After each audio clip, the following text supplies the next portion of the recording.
கங்கா சந்திரமுகி ரூமுக்கு போனா கங்கா சந்திரமுகியா நின்னா கங்கா சந்திரமுகியா தன்னை நினைச்சுக்கிட்டா கங்கா சந்திரமுகியா மாறினா இப்படிதான் சந்திரமுகி கங்காவை அடைஞ்சா.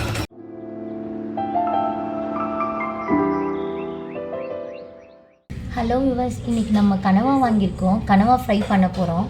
அது வந்துட்டு எவ்வளோ க்ளீன் பண்ணுறது எப்படின்னு சொல்லிட்டு நம்ம இப்போ பார்க்கலாம். ஆக்சுவலி இதை வந்துட்டு லைட்டாக பொறுமையாக எடுத்துக்கோங்க. ஏன்னா இதில் ஒரு மை பேக் மாதிரி இருக்கும். அது வந்து உடஞ்சிடுச்சுன்னா ஃபுல்லாக கருப்பாயிடும்னு சொல்லுவாங்க. அதை தனியாக எடுத்து வச்சுருங்க. ஜஸ்ட்டு அதை எடுத்துகிட்டு அதுக்கப்புறம் இந்த மாதிரி ஒரு குச்சி மாதிரி இருக்குது, இதையும் எடுத்துருங்க.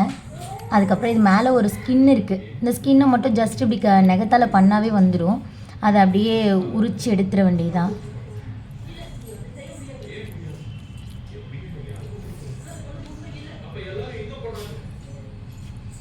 அவ்வளோதான், இது க்ளீன் ஆகிடுச்சு. ஸோ ஃபைனலி இந்த மாதிரி க்ளீன் பண்ணியாச்சு. கட் பண்ணிக்கலாம். இதை நல்லா ஒரு 1/2 சென்டிமீட்டர் விட்டு அந்த மாதிரி கட் பண்ணிக்கலாம். ஸோ இந்த மாதிரி கட் பண்ணியாச்சு. ஸோ இதில் கொஞ்சம் உப்பு சேர்த்துக்கலாம், கொஞ்சம் மஞ்சள் பொடி சேர்த்துக்கலாம். மஞ்சள் பொடி சேர்த்துட்டு நல்லா இந்த மாதிரி கிளறி விட்டுட்டு ஒரு 2-3 டைம்ஸ் நல்லா அலசிக்கலாம். கொஞ்சம் நுர மாதிரி வரும், நல்லா அலசிக்கலாம்.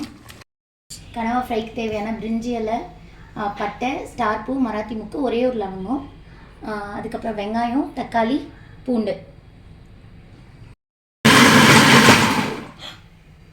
நல்லா இந்த மாதிரி இடித்து சேர்த்துக்கோங்க. தேவையான அளவுக்கு ஆயில் சேர்த்துக்கலாம். இந்த பட்டை லவங்கம் இதெல்லாம் போட்டுடலாம்.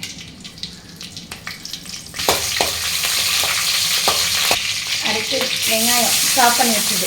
நீங்கள் இதை நல்லா இடிச்சுட்டு சேர்த்திங்கன்னா ரொம்பவே டேஸ்ட்டாக இருக்கும். கூடவே பூண்டு இடித்து வச்சது,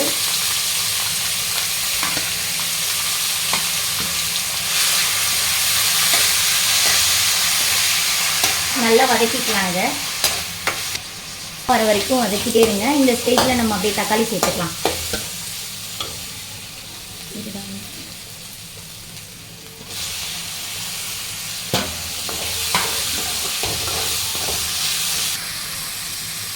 அதுக்கு உப்பு சேர்த்துக்கலாம், கொஞ்சமாக மஞ்சள் பொடி சேர்த்துக்கலாம். தக்காளி நல்லா வதங்கிடுச்சு. இந்த ஸ்டேஜில் நம்ம கனவா மீன் சேர்த்துக்கலாம். வாய் கொளருதா இல்லையா? இதுக்கு நம்ம தண்ணி சேர்க்க போகிறதில்ல, அதனால் ரொம்ப புழிஞ்சிட்டுலாம் சேர்க்க தேவையில்ல. ஓரளவுக்கு அப்படியே லைட்டாக எடுத்து போட்டுருங்க.